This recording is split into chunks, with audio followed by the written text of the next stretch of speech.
Sit back, relax. Just a little trim today, right? Don't worry, I'll make it clean and neat. Funny thing though, every time I hold these scissors, it takes me back. Not to beauty school, not to my first salon job, but to Montana. 6 months. That's how long I was gone. 6 months, nobody knew where I was. While I lived in a place that called itself holy, but felt like something else entirely. I was a guest at first. That's what they called me. A guest in God's house. They offered me tea, spoke soft, smiled too long. But by the second night, the locks on the doors clicked from the outside. That's when I realized guests don't get locked in. Anyway, let's start with your bangs. They woke us with bells at 3 in the morning. Always 3. The holy hour, they whispered. We sat in circles, candles flickering, shadows taller than the people casting them. They didn't speak much, only hymns, soft, repetitive, like lullabies that weren't meant to comfort. Every sound meant something. A spoon tapping a cup meant stand. A hand clapping twice meant kneel. I learned quick, because anyone who hesitated, they just disappeared. Not punished in front of us, not explained, just gone by the next morning. I remember the smell of cedar in the wooden hall, the way the mountains outside pressed against the windows like they were listening to. We weren't allowed to look at them for long. The world is poisoned, they said. Your family is blinded. Only here are you safe. Safe. That's what they kept saying. But every lock I heard slide shut at night told me otherwise. It took me weeks to understand why I was really there. At first, I thought it was about conversion, breaking me down until I belonged to them.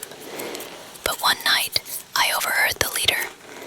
He was speaking in low tones, pacing the hallway outside my room. He called me the light. He said, her people will pay to get their light back. That's when I knew I wasn't chosen.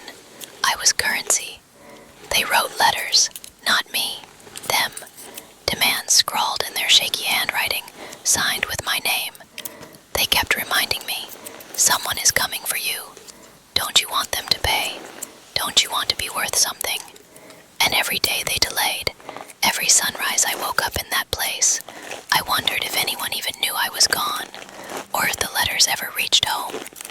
They said when the money came I'd be free, but time kept passing, and still, no one came.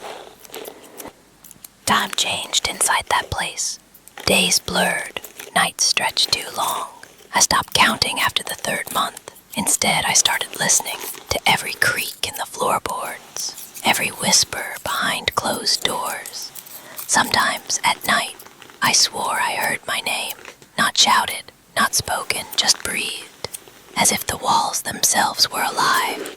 I'd wake up to find the candle in my room already burning, though I never lit it. Dreams came sharper than reality. Dreams of scissors cutting through ropes, of doors opening to endless pine forests. But then I'd wake to the sound of the locks again, metal sliding against metal, sealing me in. They fed me enough to keep me weak, but never gone, and they prayed over me constantly, whispering words I didn't understand, their hands hovering above me like they were waiting to feel something leave. Do you know what waiting feels like when you don't know if anyone remembers you exist?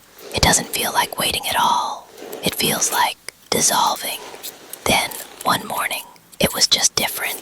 No bells, no hymns, no footsteps in the hall. The air felt empty, like the whole place had exhaled. I pushed at my door, expecting the same iron weight, the lock holding fast. But it opened, just like that. The halls were quiet. Candles burned low, some snuffed out completely. I walked past rooms that should have been full of voices.